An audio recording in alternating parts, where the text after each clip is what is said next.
This ride takes us through Hyderabad, moving along the city roads during the ride.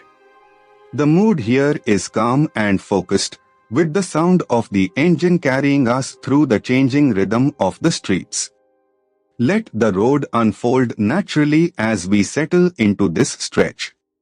A little further along, this part of the route shows a grounded side of Hyderabad, where everyday movement defines the street. Shops, side lanes, and passing vehicles build a sense of momentum, and the pace stays steady. It is the kind of stretch where the ride feels less like a destination and more like a continuous observation. As the ride continues, here is something worth knowing about this part of Hyderabad. Each side of the Charminar opens into a different bustling street of the old city market area. That local detail adds depth to what might otherwise seem like a simple road, and it reminds you that every ride here passes through layers of history and routine. Coming into the next stretch, from the rider's perspective, this section is defined by spacing, timing, and attention.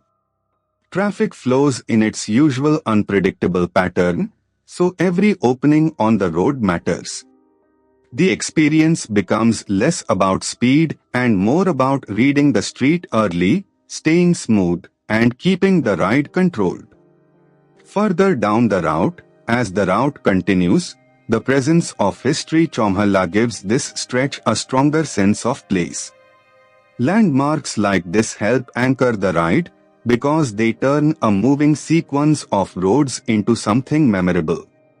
With the road opening ahead, the atmosphere here changes with the hour, and the weather adds its own character to the ride. The road noise, light, and movement around the bike all combine into a very specific riding mood. That is what makes city POV footage work best when the narration supports the scene. As this ride through Hyderabad comes to a close, the journey may be simple, but the texture of the road, the city, and the ride itself is what makes it worth watching.